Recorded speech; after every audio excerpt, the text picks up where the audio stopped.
Hello, welcome to Hollywood Crime Scene. This is Rachel Fisher. Hi, this is Desi Jedeikin. We're back. Oh my God. It's been forever. Seems like forever. Where are these bitches? We're back. We're not doing an episode from the vault. We have a fresh episode. We never did a vault episode. No, we had an episode. We had a very special holiday episode. We did. But we're back now with Martha Stewart Part 2. I know you guys have been waiting for it. So sorry for the wait. My source once again is Just Desserts by Jerry Oppenheimer. Where we left off, Martha Stewart is catering a party for Abram's books after the enormous success of the Gnome book. You guys really liked that gnome story.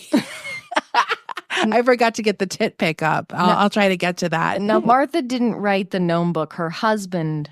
He published the Gnome book. He published it. It was a huge success. Abrams, they're like, let's follow up that book with a book called Fairies. And Martha was hired to cater the launch party for Fairies.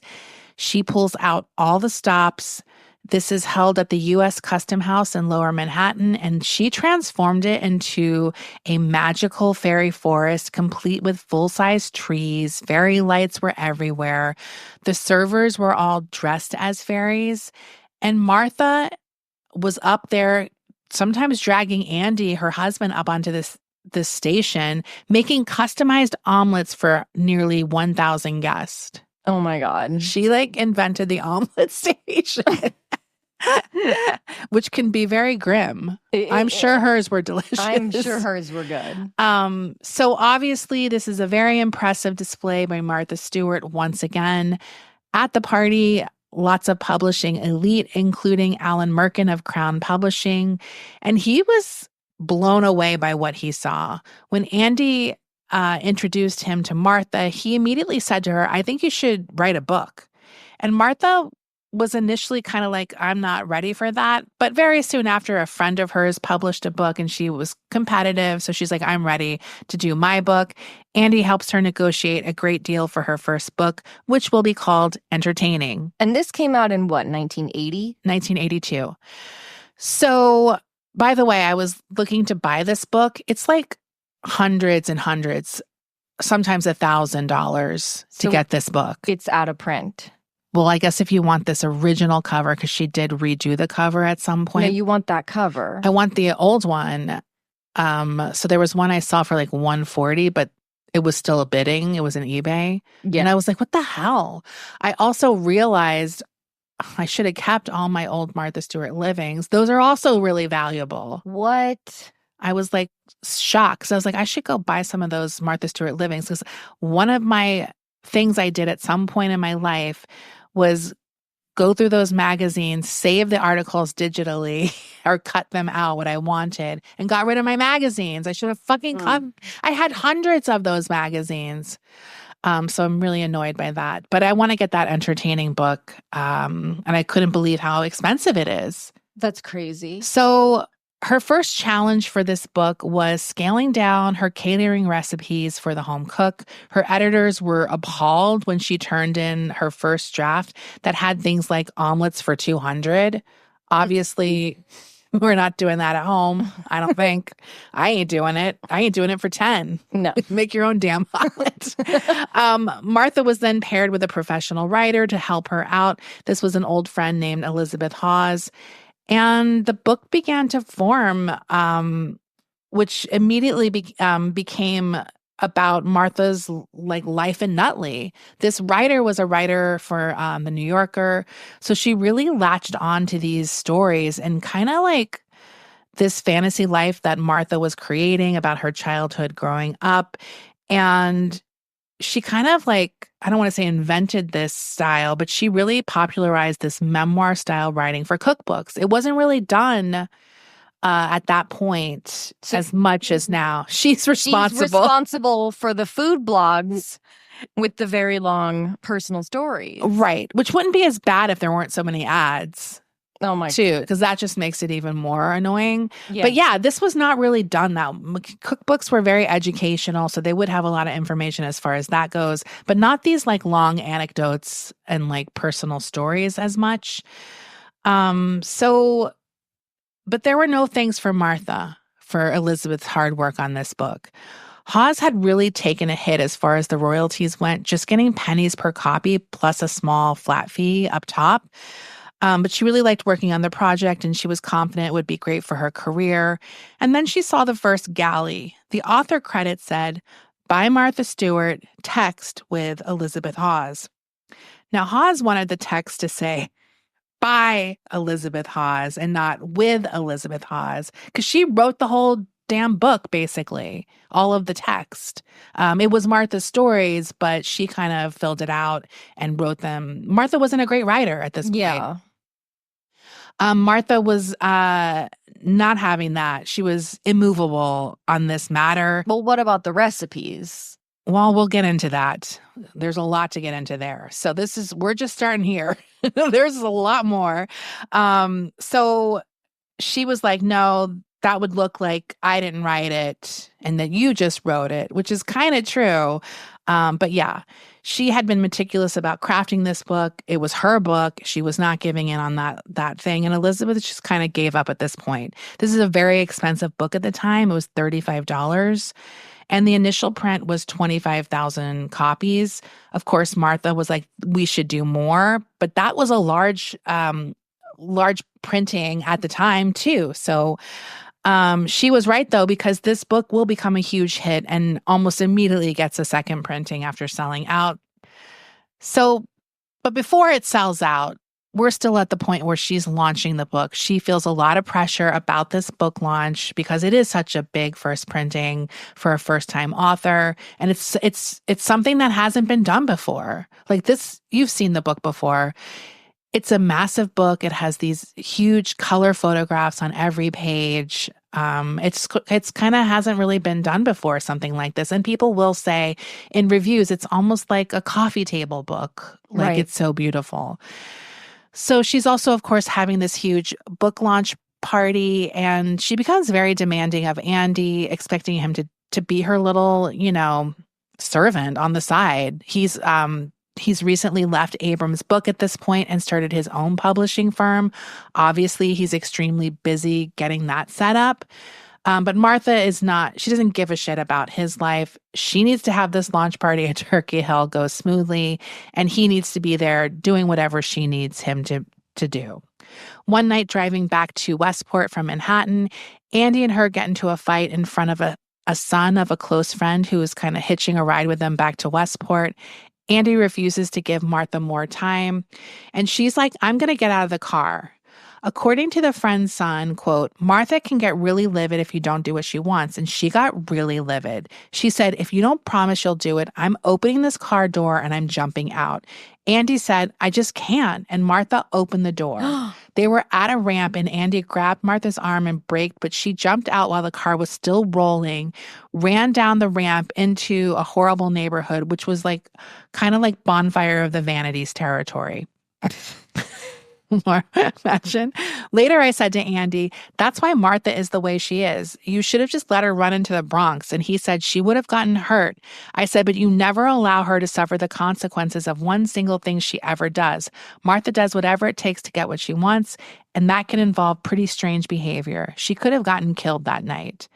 So according to friends, this was a tactic that Martha had used before, threatening suicide or self-harm to get her way.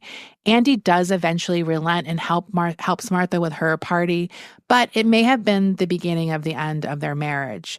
At the party, he takes a walk with an old friend named Norma Collier, and she says to him, quote, Andy and I were walking the paths of the garden, and people were coming up to him and saying, oh, Andy, congratulations, the book is so wonderful. You must be so very proud of Martha. And he was smiling and saying, oh, thank you. I am proud of her. And then we'd walk on and he'd whisper to me, I've got to get out of here. I've got to leave her. I can't live like this anymore. And I thought, oh, God, this is like a Fellini movie. So Martha had no time to deal with problems in her marriage. She was off on a star-making book tour where she very quickly became everything to her legions of fans and a woman who people love to hate to her detractors. One of her first major appearances is on the Merv Griffin show, where she makes hors d'oeuvres with Charo. This is very 1982. Yeah. These shows were, honestly, I miss these variety shows where you had weird guests coming on and cooking, or like they had the animals sometimes. Yeah. I liked that. So Martha obviously shows up in her Laura Ashley dress, and Charo is wearing something a little more racy, very Charo. We know what she dresses like. And apparently they didn't get along in the green room, and things did not improve much on camera. So Martha is demonstrating how boursin cheese can be stuffed into a snow pea as a delightful hors d'oeuvre. Into a snow pea? Yeah. There's not a lot of room. I guess you have to split it open. Well, yeah, but pipe it in, maybe. Why would you do do raw that? Snow pea? I don't know. So at some point, Charo says, "But dear, your food gives me gas. I'm not coming to your party." And Martha wags her finger at Charo, and she said, "Well, you'd never be invited." Martha. And then she says, "Here, Charo, stuff a snow pea." And this is a very Martha interaction to me. Yeah. I tried to find the clip, but I couldn't find it. And Griffin, of course, is like, ladies. So it's kind of played off as funny. What's funny is there's like a whole generation of people whose only conception of Martha Stewart is like post-prison Martha, where she's so much more relaxed. Yeah. And playful. Yes. But back then and all throughout the 1990s, her presence, like we talked about last episode, like when she would have Big Martha on, she's very uptight, and you can just see her, like, if something's not going exactly the way that she wants it, there's like this tension. She gets very terse in her language. Yes. And sometimes I do think she tries to play it off that she's not really mad, but she's mad. She's fucking pissed. She's pissed. So she starts to get a reputation on this press tour for entertaining. Obviously, she's known as a perfectionist. She wants everything a certain way, and a screamer. She's a screamer? Yes. So apparently these people who kind of escort you along these book tours at the events, they give her the Golden Dartboard Award. This is a secret dishonor bestowed upon people in the book industry on these tours that they have to deal with. And this goes to the biggest asshole of the year. So she gets that award. But bad behavior accusations aren't the only embarrassing ones coming her way. From the day that Entertaining was published, allegations of plagiarism come to the forefront. And there are several. Now, perhaps the worst confrontation about this occurred at a dinner in her honor, attended by all the biggest culinary stars of the day, including someone Martha admired greatly, the New York Times' great critic, Craig Claiborne. Now, if you don't know who Craig Claiborne is, he basically invented food criticism. Up until a certain point, this is a paid advertisement almost from restaurants. You kind of knew that they were paid for this review, basically. And he saw food criticism up there with art, film, etc. And he kind of eliminated that pay for review thing and kind of was giving authentic reviews of food criticism. He obviously cooked a lot. I have his New York Times cookbook. So he was a huge star in the 70s up until his death in 2000. So he's at this event with her, and look, he's like a bitchy queen. So he had some things to say to Martha. Apparently at this event, they have a confrontation, and Martha is really upset about it. He considers her an amateur and an interloper. He questions the origin and ownership of many recipes in her book. This is a fact. She faces a lot of snobbery because she isn't a professionally trained chef. She's a caterer. Right. So the snobby New York food scene definitely does look down on her. When she gets home from the trip, she tells a friend more about this confrontation. She said that Craig turned to her at some point and said, "I have a bone to pick with you." And she said, "What is that?" And he said, "Well, I'm the only person at this table whose recipes you didn't steal." He says this at the dinner? Yes. Are other people listening? I don't know, but probably. I wouldn't even be surprised if he's like, "I'm going to say at the dinner. Because he's a character. I was like looking into him. He did this infamous like thing back in the day where he won a charity auction where you could have the dinner of your choice. It was like through Amex, American Express, dinner of your choice for two at any restaurant in the world and like an unlimited amount. He paid $300 for it at the auction.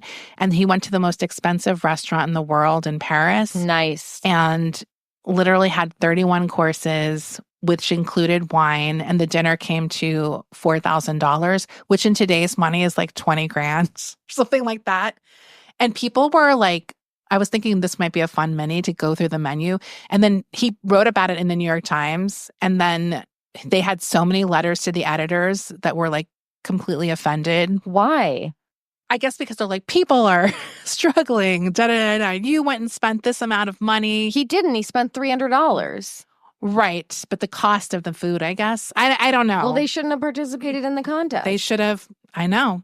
So yeah, it was very funny. I guess the Amex had to pick up the bill wherever they went. And they were like, it's Amex's bill.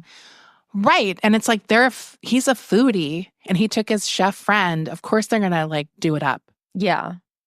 So her friend, Norma Collier, who took that walk with Andy at the party, she also recognized some of her personal recipes in the book and ideas that she had sort of done in her whatever she does, such as a basket weaving on a wedding cake, which she had gotten from pictures in La Russe Gastronomique, which is an encyclopedia of French cooking. And Martha put it in as her own. Like it's her own idea. Andy responded to Norma by saying, well, you know what, Norma, we checked and you can't copyright a recipe. And just for insurance, we changed 4 tablespoons to 1/4 of a cup or vice versa. Yeah, but it's still kind of shitty. Well, one of the bigger controversies involved Chef Barbara Chop, who was basically the Julia Child of bringing Chinese cooking and techniques to the at-home American chef with her award-winning cookbook, The Modern Art of Chinese Cooking Techniques and Recipes. Is she a Chinese woman? No, she's a Jewish woman from San Francisco. She had a restaurant in San Francisco called China Moon. Have you ever heard of it? Never heard of it. Well, it's probably in the 80s more because it looked very 80s and 90s. So in the entertaining book, Martha has a section on throwing a Chinese banquet for 10 to 12. Many people who know Barbara called her and they're like, she has many of the recipes from your cookbook, like verbatim in this entertaining book. She's kind of like, what? Like, that can't be possible. She looked in and she's like, the recipes were straight out of her, not only her book, but her published magazine articles. And she was shocked because it was clearly plagiarism. Some of it was like I said, verbatim. And some of the dishes were names that she had even made up because they weren't like authentic Chinese dishes, like, you know, that she had studied. So she was like, this is clearly like her lifting my work without attribution. So this food is like Chinese inspired. No, Martha's maybe. Barbara, like, I'm not going to get into her credentials, but she studied Chinese cooking for like 20 years. So she did very authentic, but I think she also would experiment and do like a fusion in her San Francisco restaurant. That's what I mean. Yeah. So it's like, it was a combination of both. But these recipe names, Barbara would invent the name of a dish. Yes. And Martha had used that exact dish name. I guess thinking maybe it was the name of a centuries-old dish or something. Do you know what I mean? Like, It wasn't like a new invention. So Martha, like, is not really fazed by these accusations. She actually says to the Chicago Sun-Times that maybe Barbara is jealous because her book has sold 100,000 copies and hers has only sold 5,000. So the paper actually fact checks Martha and they're like, well, actually it did sell 15,000. And Martha was like, you know, she just doesn't care. And Barbara was like, she's just so ungracious, like, about not giving me attribution. Right. So basically she lets the scandal drop and then her publisher contacts Barbara and they're like, in the future, you will receive credit, like in the next printing. And basically this whole thing was Alexis, like, had learned Chinese cooking. So the whole thing was like, Alexis made this banquet for me and Andy's anniversary. like her daughter had been doing this. Right. So then she had to say that Alexis got these recipes from Chinese scholar and chef Barbara Trapp. But it was kind of like this half-hearted, like, oh, she was kind of inspired by this. It still wasn't really giving a full attribution. And she's also not taking accountability. No. So, and Barbara goes on to say, she's like, I don't like conflict. I don't like to be embroiled. I'm a small, dark-haired Jewish girl, and there's no way I'm going to go against my psychic opposite. When I meet a tall, lanky blonde like Martha Stewart who are into their power, I step aside. It's like, I kind of got it. Like, we don't need to mess with that energy. Martha can be toxic. So the plagiarism allegations continue to pile up. Most of them, as I said, are dismissed by Martha, but that wasn't the only problem with entertaining.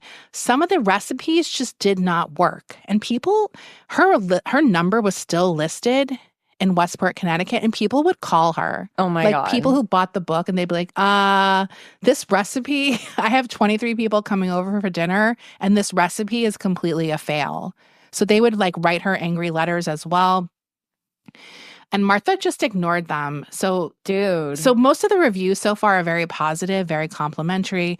But Martha didn't even give a shit about those. What she was waiting for was the New York Times review, the only one that truly mattered to her. For Martha, Wednesday, December 15th, 1982 was a day that would live in infamy. Wait. The Times food editor at the time, Marion Burroughs, came in low and hit hard, pounding entertaining like a piece of tough veal. She, by the way, she has the most popular New York Times recipe of all time. What is it? It is a plum tort, and I feel like we have to make it. We have to make it. Wait. It looks amazing. Okay, it does look good. I will say, look, it's kind of a jammy. That looks good. Cake. So this is the most popular New York Times recipe of all time. Well, there must be something to that. Marion said it was a beautiful book, but one that was more appropriate for the living room than the kitchen. A book for browsing, table setting ideas, but not for recipes. So this is from the review. She goes into these recipes and she kind of figures out that some of these recipes have never been checked. Like they never tested these recipes. I think if you never try to like double or like half a recipe, but your math gets fucked up because you forget something. Yes. It's almost like Martha took these down from catering levels, but never checked the new levels. Right. So she set a recipe for tomato fettuccine with snow peas, Alfredo, a strange combination. Calls for 4 pounds of pasta and about 3.5 cups of sauce. Instructions for preparing tortellini, broccoli, and pesto call for 8 pounds of tortellini, 3 bunches of broccoli, and 2 cups of sauce. The result in both cases is, one might expect, pasta is virtually unsauced. A recipe for gingered flank steaks calls for a 2-pound flank steak, a marinade containing 2 tablespoons of salt and 2 tablespoons of soy sauce. The saltiness makes the dish inedible. The directions say to reserve the marinade to pour over the steak, but there's no marinade left. In several recipes, ingredients are listed out of order, and in one appear to be part of the stuffing, but turns out to be a garnish. So she went through these recipes, and she even had the New York Times kitchen test them herself, and they didn't work. So what about the recipes she plagiarized? Well, those probably worked because she plagiarized them. I don't think they went through every recipe, but you can just tell looking at this, that 4 pounds of pasta with 2 cups of sauce. Yeah, that's just in crazy. its face. That's not insane. Correct. Like, so she probably looked at it and read it, and as a chef knew which ones to test. So Martha was livid once again. That's one of her most commonly held emotions, livid. She called Marion a bitch publicly, and she was convinced the snobby food world was looking down on her because of that catering again. Where did she call her a bitch? I think just around the scene. Like it was, I don't know if that it was in an interview. I thought it was like a press statement. But she did do that recently. She's like, oh, that food critic died. She was a bitch. Oh. And then the woman was like, I'm still alive. I'll probably get to that story in the next episode. But yeah, she actually goes into that in the documentary. It was very funny. So despite the negative reviews, entertaining as I said, got a second printing, was a huge success.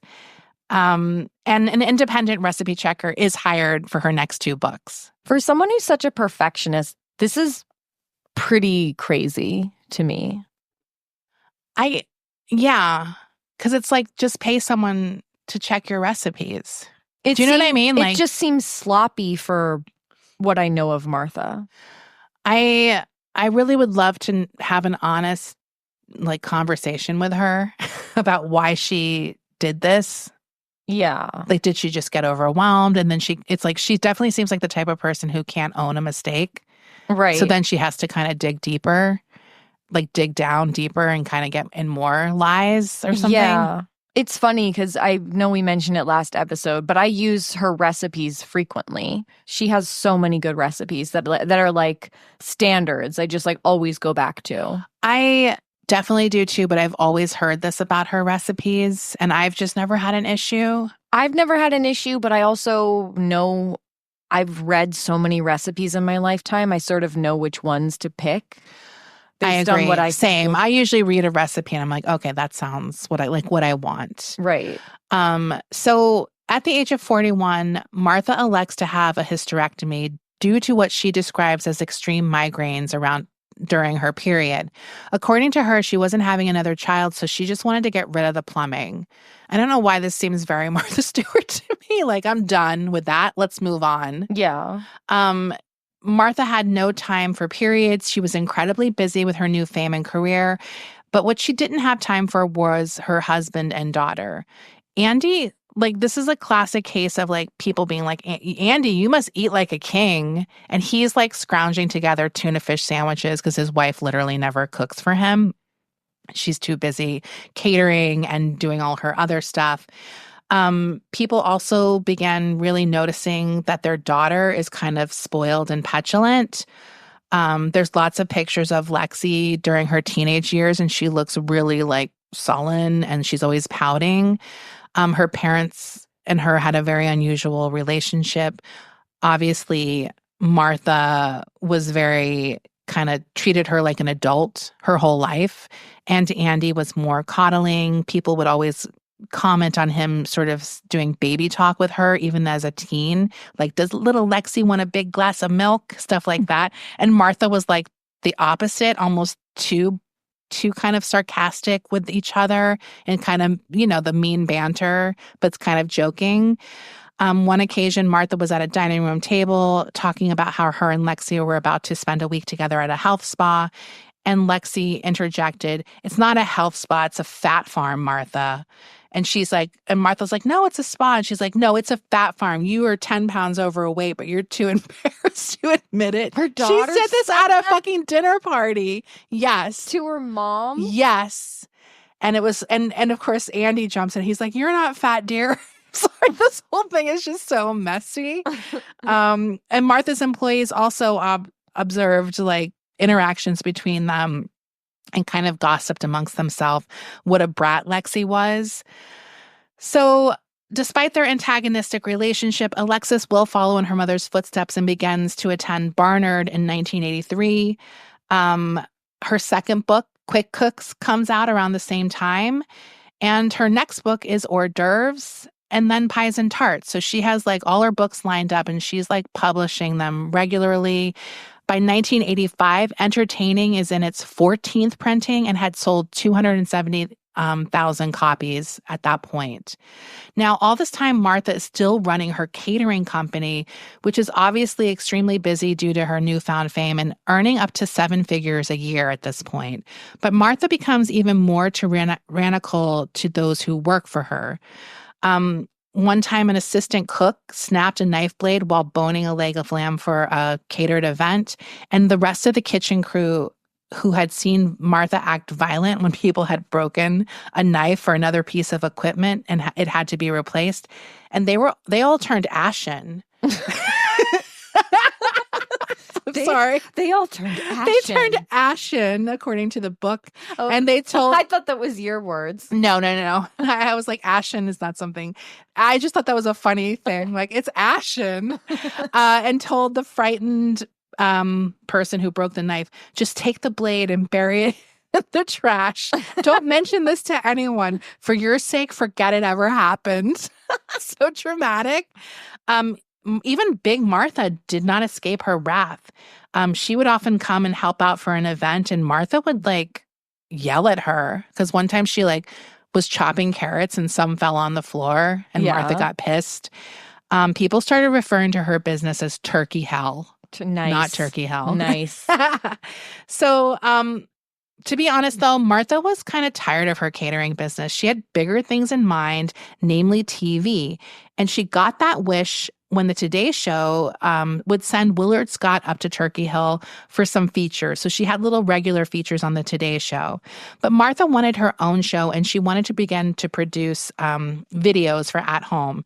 It all came together for her in 1986 with an Entertaining with Martha Stewart Christmas or holiday special that would be aired and then repackaged as a mail order video for sale.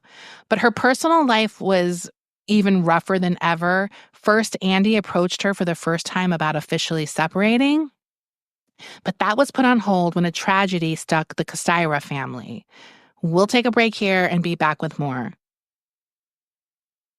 So this holiday special would include her whole family, her immediate family, as well as the Kostyra family. So it's this big coming home for the holidays type special. But during the taping of the special, her sister Laura's husband is diagnosed with an aggressive form of cancer. He'll end up dying just 5 months later at the age of 33.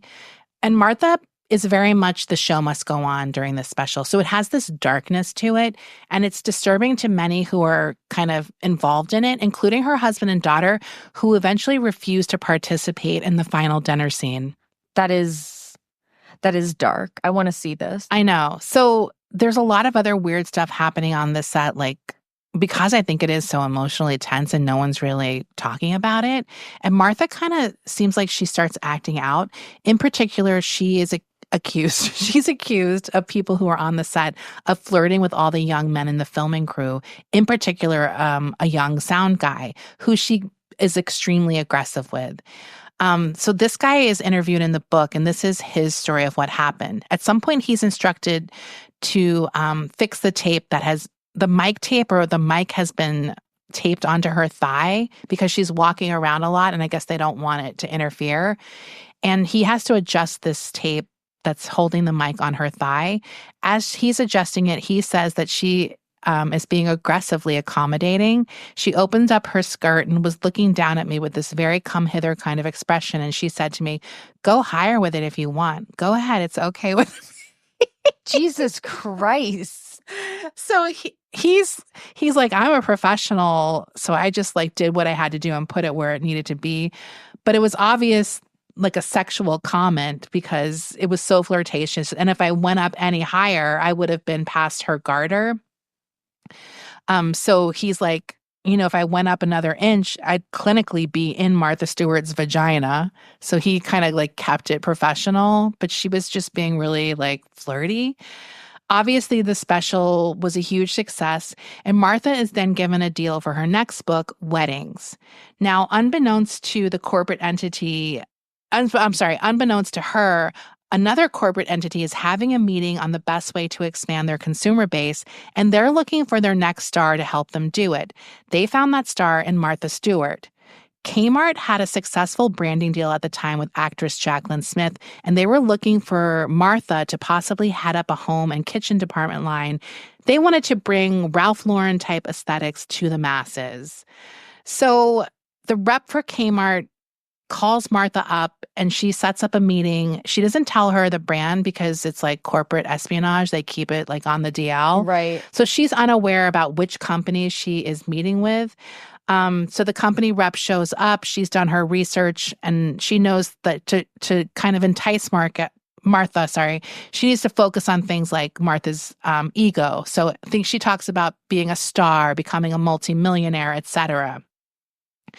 This rep says, "I got to the end and I told her the company I represented was offering her a substantial fixed annual salary plus expenses for personality days at the stores throughout the country. And then I said Kmart."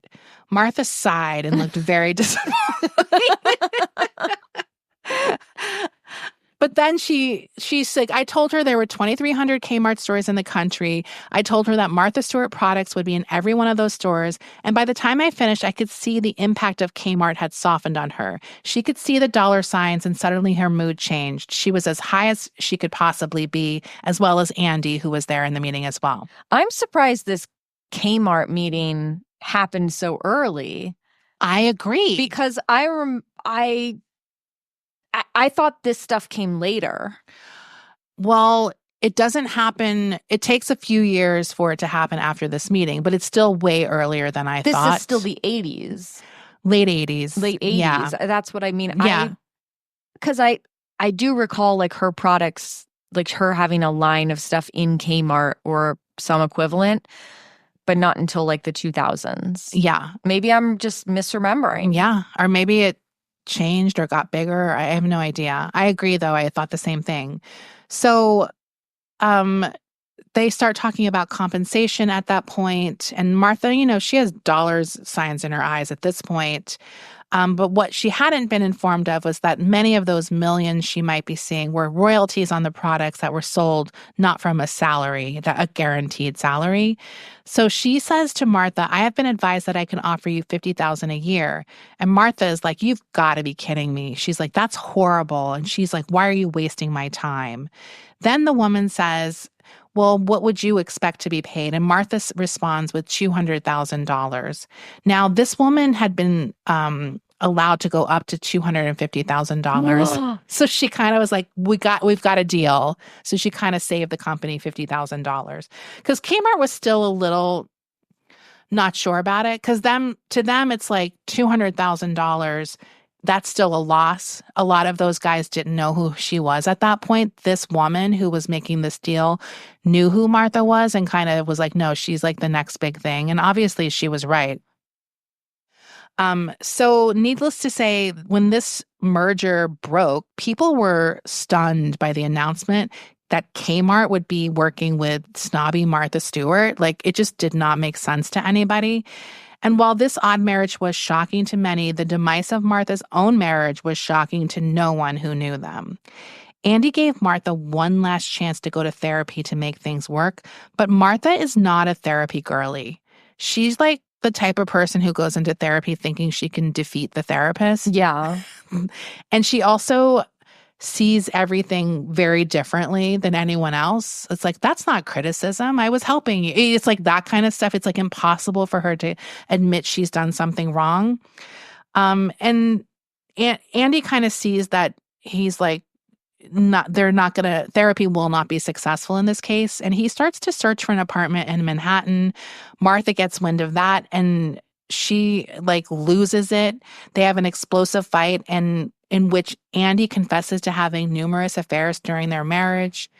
Martha is like at this point still begging him to stay. And many of their friends speculated at the time that with weddings about to come out, the last thing in the world she needed was a marriage scandal. This is incredible. And she didn't want to tarnish her image now with Kmart either, because that's kind of a wholesome company. So many are like she was just manipulating Andy into staying because of her career. She kind of wanted to get through those few hurdles first. And Andy that's what he believed as well. They did put their separation on hold in order to try therapy a little bit more, and Martha begins her press tour for weddings. Now, Crown Publishing Group, who had published weddings, they also start to hear the rumors that things are not great in the house. They said the irony was too much. Here is Martha promoting this beautiful book about weddings and her marriage is exploding in front of her eyes. We figured the press was going to have a field day, and the joke around the office was that we should change the title to Martha Stewart Divorces. Cute. In early April of 1987, 3 months before their 27th wedding anniversary, and while Martha's out on the road doing her book tour, Andy leaves the house. He packs up and walks out on Martha. People who were there working at the time, they say he was crying that day. This was really hard for him, apparently. 2 people were working at Turkey Hill that day. Someone who was editing a video project, as well as Martha's longtime housekeeper, Nessie Fernandez. And he talked to Nessie, according to her, saying that he didn't want to leave, but he just couldn't do it anymore. And he leaves Martha a Dear Martha letter on the kitchen table for her to read when she comes home. Do we have it? No. I wish we did. I wish we had the letter. And here's the dramatic reading. No, we don't have it. But so he then drives into Manhattan. He eventually gets a small apartment off of Central Park West. He's telling friends that he's left her, that she is just awful, selfish beyond imagination. She can't look at herself and see her flaws ever. He talks about going to therapy and how that was a total failure. And he describes her as a wild creature that has no guilt, like just a predator who kind of, there's nothing in its nature to detect its own cruelty. She just operates that way.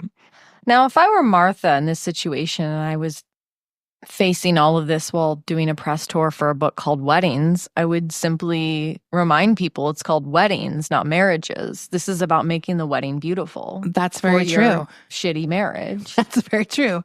It's also the opportunity to open up the discussion on like the marriage is the more important thing. Yeah. People spend a lot of time thinking about the wedding and not the marriage. You could have a cute little foreword in the beginning saying, absolutely. Look, if this is, look, you might want to have a wonderful, healthy, successful marriage, but you also just might want a really cute wedding. This book's for you. Well, and obviously this book is dedicated to Andy. She highlights her own wedding to Andy in the book, so it just makes it even more awkward. She should highlight someone else's wedding. Yes. Say, I don't know how their marriage was, but I loved this wedding. So, look, the book company wasn't the only one who made the divorce joke. Soon we're seeing tabloid headlines saying, "Is divorces next?" They're also jumping on that. But at this time, they're still denying that there's a separation. I think they're just trying to get it. They're trying to keep things private. They're like, it's false. These rumors are false. We are happily married, Martha tells the press. And Martha does everything she can to get Andy to come back to Turkey Hill. She begins, he does come to things. He comes to family events. So she kind of uses those things to kind of get him back in. But then she turns to doing things that are a little less appealing for him, including stalking him and calling him so much that he has to repeatedly change his number and basically like give his number to people and it's like, chew it up after I give it to you. Like, don't leave the number around. Damn. Now, as we all know, Martha is a huge control freak. And this is something she's not able to control, finally. And she loses it. In March of 1988, he officially files for divorce in Westport. And whatever their system is there, she has to be served with the papers, like a subpoena or something. And she avoids the sheriff trying to serve her. He'll show up at Turkey Hill and she'll hide in the chicken coops and stuff. As if that's going to stop anything. But then she really loses her shit. She finds out that he's in a relationship with a woman named Robin Fairclough who worked for her. Now, this turns her vitriol turbocharged. She's pissed. Robin is not only a former employee. She's 2 decades younger than Martha. She's friends with Lexi. She's the same age as her daughter. No. Yeah. And she, as I said, that is sick. She worked for Martha as her flower arranging consultant and was even a part of the book Weddings, because obviously you have a lot of flower arranging in weddings. Now, what Robin will later say that she kind of found weird was that Martha would always say to her during her time working for Martha, "You and Andy would be perfect for each other." Stop. Martha used to push them together, laughing about it in her way, which was more of a put down of the two of them. It was almost sadistic. She didn't really mean it, and it was a warped thing to say. But their relationship did not happen until after Andy left Martha. There were many published reports that that's why he left Martha before this relationship. But Robin worked for Martha 8 months after he left. So it seems unlikely that she would have had this mistress still working for her. And then once she found out, she refused to pay Robin whatever back pay she owed her. And Robin also maintains, she's nothing happened until after. So I kind of believe them. But Robin also claims that Martha then would stalk and harass her, even keying her car. Did she write "die, bitch"? Like Amanda Woodward's car? Did. She wrote, "It's a good thing." But another one of Andy's supposed affairs really got tongues wagging. Martha was telling everyone she knew that Andy boned her Barnard classmate Erica Jong. Now, although Martha and Erica had lost touch after college, when Erica and her husband and their baby Molly Jong Fast, not Molly Jong Fast, yes, moved nearby in Connecticut, they became reacquainted. Now, the Jong Fast had some ice storm level 70s parties. They had hot tubs. People were naked at these parties. Everyone was flirting with each other. I don't know if they had the keys in the bowl, but it was close. Despite their friendship, Erica thought Martha was a bitch and was very sympathetic and attracted to Andy. They bonded over the idea of Erica writing his next fantasy book on witches. Nice. So there's a witch book, too. Now, this is after the divorce? No, the friendship started during the marriage. Right. And they talked about the book during one of these parties. So it was something that was sort of in the works while they were still married. Okay. But it was just showing you that they were kind of friendly. Right. So, of course, Erica wanted to include her feminist takes on witches, and Andy loved that. And even though it wasn't like her typical fee, it was like a lesser paying book, they do print this book. Witches is a thing that did come out. So Erica does admit to having a flirtatious relationship with Andy, but she says they never stopped. That's her word. Nice. This is a quote from Erica. She says, "It does make sense that Martha would be jealous of me. That I can understand. I'm a symbol of her opposite, and people are always irked by their opposites. Her marriage wasn't in good shape, and people have seen me because of my absurd public persona as the sexual liberator and sexually threatening. On my gravestone, it will say, she first said the zipless fuck. So to Martha, I could have been seen as this freewheeling and sexual, and so I could have been seen as threatening. It doesn't surprise me to have my name bandied about when a marriage is coming apart. I'm just so used to being simple, so maybe that's how the rumor got started." Everyone wants to fuck her. Then she does go on, though. She readjusts her opinion because she's like, that being said, I have heard that Martha was the one playing around, and she was having a lot of affairs, but every powerful woman who's exposed to the public eye gets a lot of flack. There's been no woman who's been in the public eye who hasn't received slurs and attacks. Any woman who stands out there, whether it's Hillary Clinton, me, Martha Stewart, gets an unfair shake, and it has to do with misogyny, pure and simple, and has nothing to do with reality. Well, and pretty much every powerful woman at one point has been accused of sleeping their way to the top. Or there's always some kind of sexual component absolutely in these slams against them. Yes, and it's always seen as a bad quality. Right. They would, and this person wouldn't have been successful if they didn't fuck everybody. Or even just being sexual is bad. Well, yeah, it's of course villainous. That too. Yeah. So Andy also denies that, and he goes further saying that they didn't make love. He doesn't say stupped. He's like, he says that Erica was pretty direct with him, that she wanted to fuck him, but he says he did find her bright but not physically attractive. So he kind of got the last laugh there. Sorry, kind of mean. Whatever the truth about it, Martha takes a stray later on from Erica as well. In her 1994 midlife memoir, Fear of 50, she talks about an unnamed blonde, a married friend who lived in Greenwich, who spent her days antiquing furniture, restoring antique quilts. And she says in the book, her pal had kept a creative house a la Martha Stewart, the woman who earned her freedom by glorifying slavery at home. Wow. Pretty strong statement. Yeah. So around this time, 1988, this is Martha and Erica's 25th reunion at Barnard. Erica is supposed to speak but does not show up. So the other most famous alumna takes the stand and gives a remarkably vulnerable speech about her marriage ending. Now, it's perhaps just being at Barnard where she met Andy makes her very reflective. She talks about the pain she's suffering through and recognizing the dreams she had back then and how it's all turned out for her. Like, as far as the marriage go, not successful. Many are moved by this speech, but haters dragged her afterwards, claiming she was acting and calling her an upscale Betty Crocker. One friend that she was with said that she went into the bathroom and people were dragging her. They're like, she's so full of herself. Was Martha hiding in the stall? Yeah, and then like they all left laughing. And then Martha comes out all sheepish and looks in the mirror, and we hear the studio audience go, "Aw." She's crying. And then her friend's like, everyone's just jealous because we're pretty. Yeah. But this friend was like, Martha has a right to brag. She worked really hard and she achieved something. So why wouldn't she be proud of it? Why should she play it down? She's just Martha. And as Martha does, she picked herself up and moved on to her next project, restoring a house in the East Hamptons. Martha said, there's a saying that goes, when you get divorced, you go to the Hamptons. And that's what she did.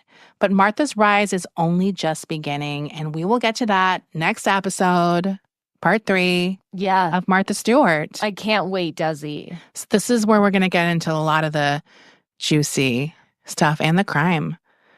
The legit crime. Poor Martha. Oh my God. So do you think this is going to be a 3-parter or a 4-parter? I don't know. Look, I'm fine. How long was this episode? 50 minutes. Okay. Yeah. I don't know. We'll see. I'm fine with a 4-parter. I'm fine with a 5-parter. It definitely won't be 5, but we'll see. There's a lot to get through because we have the magazine, we have the TV show. I'm saying I could talk about Martha when we get into the Martha Stewart living years. There might those might be some long episodes. Those might be some banter heavy. I'm just saying, if you want me to pick up the slack for the mini again, I will. We should also, I was thinking it would be fun to get some old magazines and review them for like a bonus episode. Sounds great. Like go through a Martha Stewart living. Sounds great. And then we can write off our collection. Well, my mother still has some. Oh, really? We should have her send them. Mom, send us the magazines. Send us some of these magazines. I know someone who has the entertaining too. And I'm like, oh, I need to borrow that. So I just look through it. And I know we have hors d'oeuvres. I know that I grew up with hors d'oeuvres. We might have some of her other books as well. The other ones are not as pricey. It's the entertaining that seems OG. To be the one, the 1982 edition. We'll have to ask. But yeah. We'll have to ask. Okay. Bye. Bye.